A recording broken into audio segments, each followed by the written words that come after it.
Association of health care provider India के द्वारा आज रांची के रेडिएशन ब्लू होटल में एक कॉन्क्लेव का आयोजन किया गया, जिसमें स्वास्थ्य मंत्री इरफान अंसारी शामिल हुए।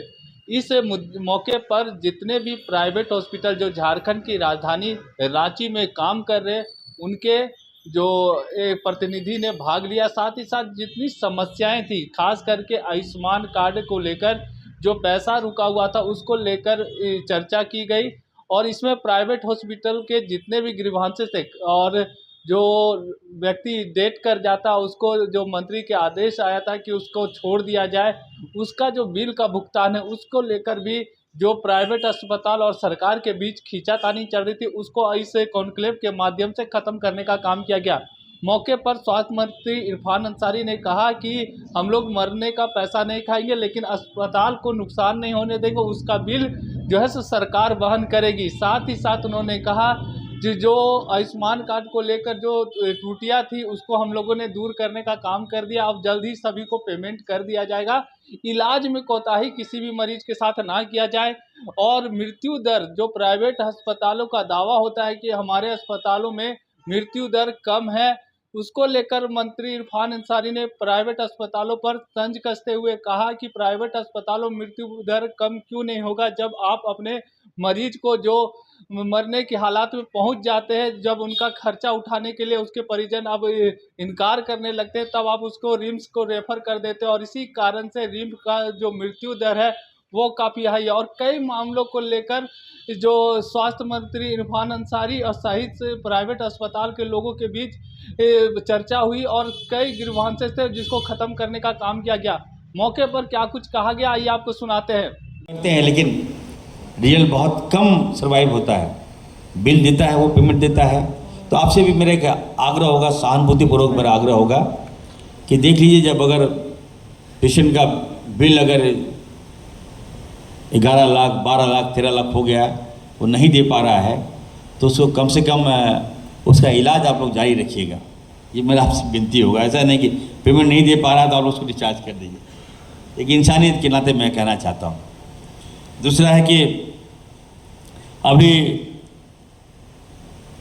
मैं डॉक्टर ज्ञानी साहब को, जो डायरेक्टर हैं जनरल दिल्ली से आए, उनसे मैं कहना चाहता हूँ, देखिए झारखंड में हम कैसे बढ़िया करें। हमारे सेक्रेटरी साहब भी हैं, हमारे NHM के डायरेक्टर साहब भी हैं, हम अच्छा करना चाहते हैं। अभी आप देखिए झारखंड में हम माननीय मुख्यमंत्री आदरणीय हेमंत सोरेन जी से लड़के अभी हम लोगों ने मैया सम्मान योजना चलाया, तो विभाग का सारा पैसा हम लोग ट्रांसफ़र कर दिए लोगों में। लेकिन फिर भी मैंने कहा कि सर नहीं, सर झारखंड को एक और रिम्स की आवश्यकता है सर, ये पैसा ट्रांसफ़र मत कीजिएगा। कई बार मैंने दबाव देकर मुख्यमंत्री जी को कहा, और माननीय मुख्यमंत्री जी का बड़ा दिल देखिए, उनको लगा कि नहीं, डॉक्टर इरफान सही बात बोल रहा है, रिम्स 2 की आवश्यकता है राज्य को। और उन्होंने कहा कि नहीं, ये पैसा मैं नहीं काटूंगा, रिम्स 2 मैं दूंगा। हम वादा किए, लेकिन हमारे जो कुछ साथी लोग कहे कि नहीं रिम्स 2 बनेगा कि नहीं बनेगा, मंत्री जी ऐसे ही बोल दिए। लेकिन आप देखिए, जब काम चालू हुआ और जब हमने कहा कि जल्द से जल्द हम उसको शिलान्यास करेंगे, माननीय मुख्यमंत्री के हाथों शिलान्यास करवाएंगे, और झारखंड की आबादी को देखते हुए, पेशेंट के फ्लो को देखते हुए रिम्स 2 यहाँ होना बहुत ज़रूरी है। और जब मैं कर रहा हूँ काम, तो देखिए कुछ हमारे जो अपोजिशन की जो लीडर हैं चले गए वहाँ बाधक बनने के लिए, वहाँ जाके विरोध कर रहे हैं। क्यों भाई, किस बात का विरोध? क्या चाहते हैं कि मैं झारखंड का विकास नहीं करूँ? क्या मैं झारखंड का हेल्थ का सिस्टम में नहीं सुधारूँ? वहाँ जाके लोगों को उसका रहे हैं आप कि नहीं बनने देंगे वहाँ रिम्स 2। क्यों नहीं बनने दीजिएगा भाई? रिम्स 2 बनेगा तो निश्चित तौर पर यहाँ के लोगों का इलाज होगा, यहाँ के आदिवासियों का इलाज होगा, यहाँ के मूलवासियों का इलाज होगा। और जो आसपास के 5 किलोमीटर का जो रेडियस है, वह कितना डेवलपमेंट करेगा। जब डेवलपमेंट करेगा तो मेरा डेवलपमेंट थोड़ी होगा, वहाँ के लोगों का डेवलपमेंट होगा। अब वहाँ भी आपका पैनी नजर है, वहाँ आप नहीं चाहते कि रिम्स 2 हो वहाँ। ये कैसा है? ये कैसा पॉलिटिक्स हो रहा है भाई इस राज्य में? तो मैं किसी की परवाह नहीं करने वाला हूं। मैं कहना चाहता हूं, अभी 1 हफ्ते के अंदर हम लोग जाएंगे और मैं आप सबको कहना चाहता हूँ, अपने आवाम को कहना चाहता हूँ, तो हम झारखंड वासियों को कहना चाहता हूँ कि रिम्स 2 2 साल में बन के तैयार होगा और झारखंड को हम देंगे रिम्स 2 की सौगात। हर प्राइवेट सेक्टर में कर रहा हूँ, आप लोग हॉस्पिटल है आपका, और बढ़ाइए आप सीटों की संख्या, और बढ़ाइए आपका जो मान सम्मान है इसको हम झुकने नहीं देंगे, मैं आपको विश्वास दिलाता हूँ। और जिसको लेकर अभी आप लोगों ने सेमिनार किया है, आपका बकाया भुगतान आयुष्मान में, अभी मैं जो हमारे NIC देखते हैं, मैं बुला के मैंने कहा है उनको, जितने भी आयुष्मान के जितने हॉस्पिटल का पैसा बकाया है, आप आज से लगिए और कल तक सारा बकाया का भुगतान हो जाना चाहिए। मैंने डायरेक्शन दिया, ये मैं निर्देश दे दिया हूँ। अभी मेरी बात हुई थी, अशोक सिंह जी है और श्वेता जी से मेरी बात हुई, NIC देखती हैं वो, उनको मैंने कह दिया। और आप सबसे मैं कहूँगा कि आप लोग बढ़िया काम कीजिए, बेहतर काम कीजिए, और जो हॉस्पिटल का जो बेड की संख्या बढ़ाइए। हमने निर्णय लिया है कि जितने भी सरकारी हॉस्पिटल में हम लोग 3200 सीटें भी हम लोग बढ़ा रहे हैं, और भी हम लोग बढ़ाएंगे। और ज्ञानी जी जो हैं उन्होंने कहा कि बिहार थोड़ा नीचे है, हम लोग बराबरी पर हैं, तो हम आने वाले दिनों में आपको हम ये विश्वास दिलाते हैं कि झारखंड में बेड की संख्या बढ़ेगी। और डॉक्टर की हमारे पास कमी है, अभी विस्तार पूर्वक आपको हमारे जो सेक्रेटरी हैं अजय जी ने बताया कि हमारे पास डॉक्टर्स की कमी है। इसको लेकर कई मेडिकल कॉलेज हम लोग खोल रहे हैं, और उसमें जामताड़ा भी है एक, जहाँ से मैं जीत कर आता हूँ। जामताड़ा था ही नहीं, सोचिए ना। हम जब मंत्री बने हमने कहा कि क्या कर रहे हैं सेक्रेटरी साहब, ये जामताड़ा क्यों नहीं है? कहा सर तो प्रस्ताव पहले से आया है, हम लोग कोई प्रस्ताव नहीं मानता है। रिपान सारी ऐड किए जामताड़ा को, और जामताड़ा ऐड हुआ तो राज्य में 5 नए मेडिकल कॉलेज जो PP मॉडल पे हम लोग देने जा रहे हैं। तो हम चाहते हैं कि जब तक मेडिकल कॉलेज नहीं खुलेगा, डॉक्टर्स की संख्या नहीं बढ़ेगी, तो झारखंड में इलाज बेहतर कैसे हो सकता है। तो इस दिशा में हम काम कर रहे हैं। जितने भी आप लोग प्राइवेट हॉस्पिटल हैं, अभी जो बातें आई, हम चाहेंगे कि आप लोग नर्सिंग कॉलेज भी आप लोग खोलिए। अगर आपके पास ज़मीन है तो आप लोग एप्लीकेशन फॉर्म अभी डाउनलोड हो गया होगा, आप लोग उसको भरिए। ये इरफान अंसारी आपको कहना चाहता है कि पहले वाला सिस्टम नहीं कि 6 महीना लग गया, फॉर्म भरे हैं, 7 महीना से दौड़ रहे हैं विभाग, नहीं दौड़ना होगा। 1 महीने के अंदर आपको हम NOC देंगे, आप 1 महीने के अंदर नर्सिंग कॉलेज चालू कर सकते हैं इस राज्य में। हर सुविधा हम देने को तैयार हैं, बस हम चाहते हैं कि हमारा मेडिकल जो सिस्टम है बेहतर से बेहतर हो। तो बहुत सी बातें हैं, हम ये कहेंगे कि देखिए अभी कुछ बातें आ रही थी सामने, हम आपको बता दें कि 1,30,000 केसेस का बकाया है पेशेंट, जिसमें 192 करोड़ लगभग बाकी है। 11 फरवरी तक का ये पेमेंट ड्यू था। अब तक हमारे झारखंड में हम लोगों ने 7 वर्षों में 2421 करोड़ जो क्लेम आप लोगों ने किया है, इसके एवज में हम लोगों ने 2248 करोड़ रुपया का पेमेंट हम लोगों ने कर दिया है। तो थोड़ा बहुत गैप है, आगे पीछे है, इस प्रोसेस में हम लोग लगे हैं, हम करेंगे।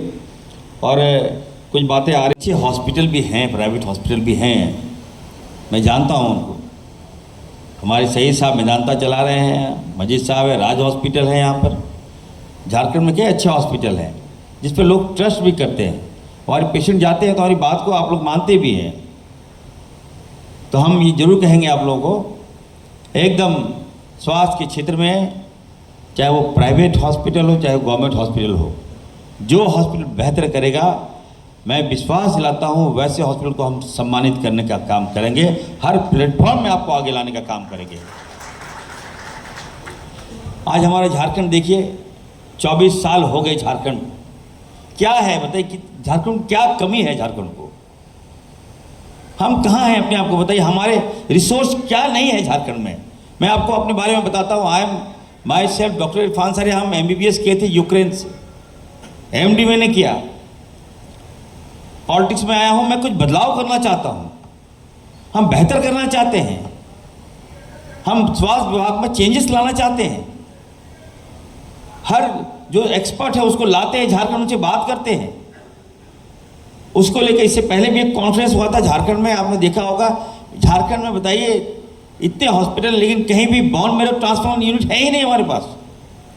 हमने एक्सपर्ट को बुलाया, हमने साइंटिस्ट को बुलाया यहाँ पर, हमने सेमिनार किया और हमने कहा कि आप आगे बढ़िए, मैं आपको हर तरह का संभव मदद करूंगा और आप खोलिए बोन मैरो यूनिट का ट्रांसप्लांट, आप खोलिए यहाँ पर। तो कुछ लोगों ने कहा कि हाँ सर हम खोलना चाहते हैं। हमने कहा आप खोलिए, मैं आपको पेमेंट करूंगा, मैं आपको पैसे दूंगा।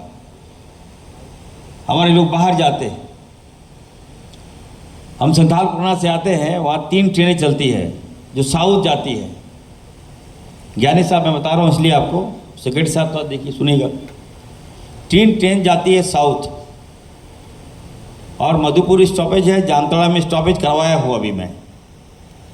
आप चले जाइएगा, लगता है कि 2-2 महीना वेटिंग है, सीट नहीं मिलता है उस ट्रेन में। और ट्रेन में केवल पेशेंट का फ्लो है। बिहार से ट्रेन आती है, लेकिन झारखंड जैसे आती है पेशेंट का फ्लो बढ़ जाता है। हमने सोचा क्यों नहीं भाई, अगर जो पेशेंट जा रहे हैं बाहर, हम अपने झारखंड में उसका इलाज क्यों नहीं करा सकते हैं? कहाँ कमी है, कहाँ गैप है? झारखंड बताइए हमारे पैसे से, हमारे माइन से, मिनरल से दूसरे राज्यों में बताइए कहाँ से कहाँ चला गया। अगर हम कोयला बंद कर देंगे तो पूरा बिजली दूसरे राज्यों का बंद हो जाएगा। हम मिनरल्स बंद कर देंगे तो दूसरे राज्यों का भट्ठा बैठ जाएगा। फिर भी हम अपने आप को डेवलप नहीं कर पाए। हेल्थ के सेक्टर में तो मत ही पूछिए आप लोग तो, मैं तो कहूँगा thanks to God, thanks to कि आप लोग बहुत अच्छे हैं आप लोग यहाँ। लेकिन आप चले जाइए, गांव चले जाइए, संथालपना के गांव चले जाइए, आज भी हमारे ऐसे लोग हैं जो इलाज के अभाव में मारे जा रहे हैं, दवाई के अभाव में मारे जा रहे हैं। और हमारे लोगों को ये पता नहीं है कि कौन सा मेडिसिन हम ले रहे हैं, कौन सा मेडिसिन का साइड इफेक्ट क्या है, कौन सा मेडिसिन कब लेना है। डॉक्टर आया, क्वैक डॉक्टर आया, दवाई दिया, खा लिया, मालूम चला 1 हफ्ते के बाद पेशेंट कोलैप्स कर गया। तो इस दिशा में हम काम कर रहे हैं। जब तक मैं ये कहना चाहता हूँ, जब तक अपने रूरल जो हेल्थ को सेक्टर हम मजबूत नहीं करेंगे, हमको लगता है कि हम आगे जो है राज्य का जो हेल्थ ठीक नहीं कर सकते। और इसी कड़ी में हम आपको बताना चाहते हैं कि झारखंड में 1200 सब सेंटर हम जबरन हम लड़कर, अभी सेक्रेटरी साहब यहीं पर हैं, दिन रात में मॉनिटरिंग कर रहा हूँ, और हर पंचायतों में 1200 सब सेंटर हॉस्पिटल हम लोग खोलने जा रहे हैं।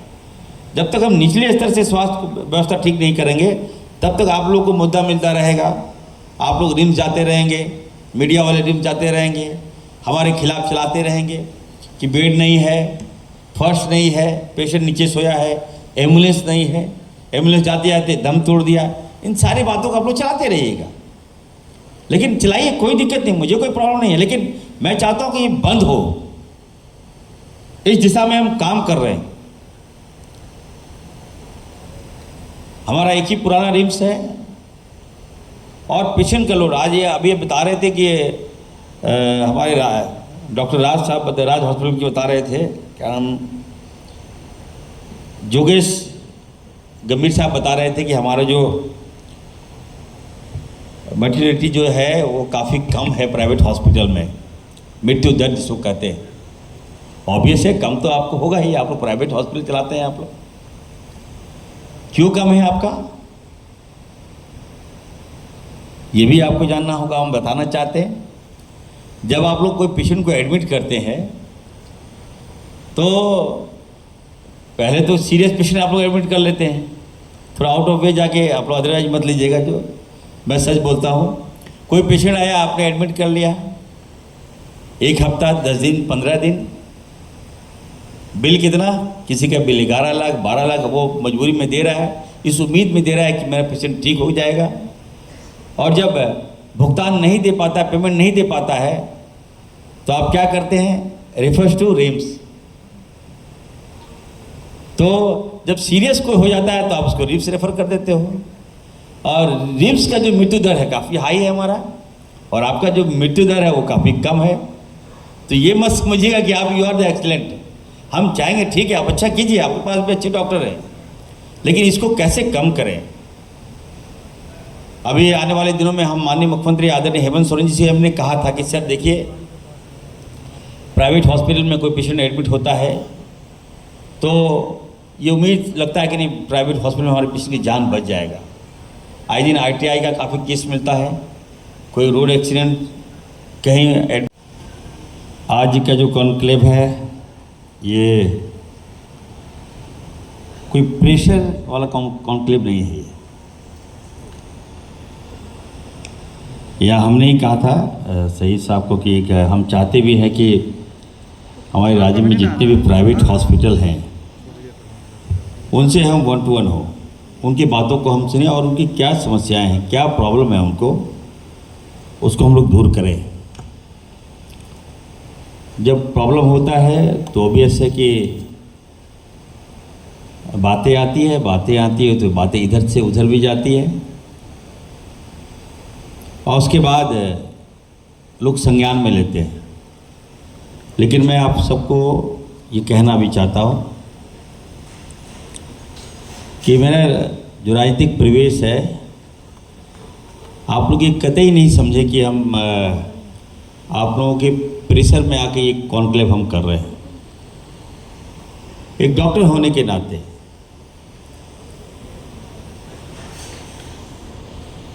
हम लगातार, मैं आम जनता की भावनाओं को समझता हूँ, सुनता हूँ, समाधान करता हूँ, और आप तो हमारे एक पार्ट हैं, विभाग के एक अंग हैं आप। और आप जब समस्या में होंगे, आप जब प्रॉब्लम में होंगे तो मुझे कतई अच्छा नहीं लगेगा। टू बी क्लियर, मैं आपको बताना चाहता हूँ कि आपकी जो मांग है, जो पुरानी मांग है, नया मंत्री हूँ और जब से विभाग संभाला है मैंने, लगातार हम काम कर रहे हैं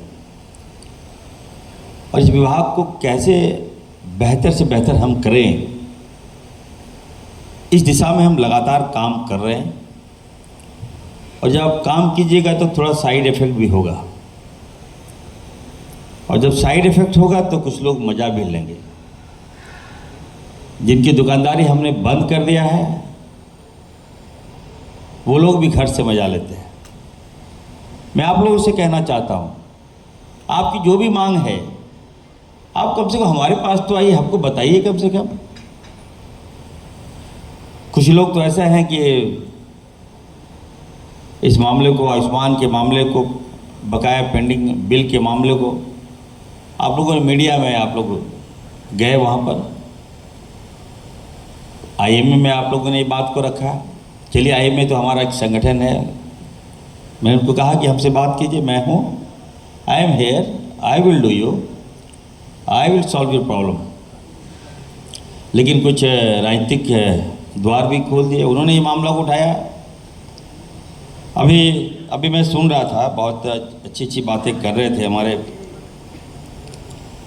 ज्ञानी साहब, जो डायरेक्टर हैं गिरधर ज्ञानी साहब। उन्होंने एक बात कहा कि हमारे यहाँ जो है, जो खास करके आप देखिएगा कि हॉस्पिटल में बेडों की जो संख्या है काफ़ी कम है। अच्छा सुझाव भी उन्होंने दिया। और मैं गिरधर ज्ञानी साहब को, डॉक्टर गिरधर ज्ञानी साहब को कहना चाहता हूँ कि आप एक्सपर्ट डॉक्टर भी हैं, आप दिल्ली से हैं, और आपके जो अनुभव आपने शेयर किया है यहाँ के लोगों को झारखंड में, तो मैं एज ए हेल्थ मिनिस्टर मैं आपको एश्योर करता हूँ आपके सुझाव बिल्कुल सही है। मैं इस दिशा में सीरियसली मैं काम करूँगा, मैं यकीन दिलाता हूँ आपको। झारखंड में हॉस्पिटल कम है, प्राइवेट हॉस्पिटल भी कम है आबादी के अनुसार, और बेड भी कम है। अभी हम रेशियो देख रहे थे, बिहार से अगर हम कंपेयर कर रहे थे तो बिहार से बेहतर है। बेड की संख्या हमारे यहाँ कम है लेकिन फिर भी ठीक ठाक है। बेडों की संख्या हम बढ़ाएंगे। और आपने देखा होगा कि इसी को लेकर मैंने कहा था कि आयुष्मान में जो हॉस्पिटल हैं, आप लोग मेरी बातों को शुरुआत में गलत इम्पैक्ट आप लोगों ने कराने का काम किया। मैंने शुरुआत में कहा था कि जो हॉस्पिटल 50 बेडेड हॉस्पिटल होंगे और जो हॉस्पिटल 100 बेडेड हॉस्पिटल होगा, उसको हम आयुष्मान का लाभ देंगे। लेकिन मेरे बातों को आप लोग अच्छी तरह से नहीं सोचा, आपने गंभीरतापूर्वक नहीं सोचा आप लोगों ने। मेरा मकसद क्या, मेरा थॉट क्या, मेरा व्यू क्या है। हम चाहते हैं कि झारखंड में सभी हॉस्पिटल का जो बेड की संख्या बढ़ाइए। ऐसा नहीं कि बंद कर देंगे हम, बंद करना खुला, ये इरफान सर इस पर विश्वास नहीं करता है। अगर आपको आयुष्मान कार्ड का लाभ दिया गया है तो निश्चित तौर पर मुझे भी आपका रिजल्ट चाहिए, अच्छा रिजल्ट चाहिए। ऐसा नहीं कि मंत्री तो मैं आज बना हूँ, जब मैं विधायक था तो मैं देख रहा था कि मैं ये नहीं कह सकता कि आप लोग जितने डॉक्टर यहाँ पे जो प्राइवेट हॉस्पिटल के जो डायरेक्टर लोग हैं, कुछ हॉस्पिटल आयुष्मान में ऐसे हॉस्पिटल हैं जो लगता है कि एटीएम खोल के रखा है। गरीब आदमी गया, एटीएम लिया, स्वैप किया, पैसा खत्म, रेफर। What is this? मैं उस पर कड़ा एक्शन लेने जा रहा हूँ। मैं ऐसे हॉस्पिटल में मैं बताना चाहता हूँ आपको, हॉस्पिटल में अगर आपको आयुष्मान का लाभ सरकार दे रही है तो निश्चित तौर पर आपको भी ये गारंटी देना होगा कि नहीं, हम अपने मरीजों का इलाज बेहतर कर रहे हैं। कुछ लोग भाड़ा पे ले लिए हैं, रहने वाले कहाँ के भाई? तो छत्तीसगढ़ से। कहाँ से, क्यों आ गए यहाँ पर आप? तो 2 कमरा खोल लिया है और आयुष्मान कार्ड लाभ ले, पैरवी कराकर लाभ ले लिया है, टैग कर लिया है और पेशेंट को मतलब है, पेशेंट गया, पेशेंट में कितना पैसा है एटीएम में, पैसा स्वीप कराया, जब नहीं सके पैसा दो, नहीं दे पा रहे हैं तो ट्रांसफर कर देता है रिम्स में। यही हो रहा है।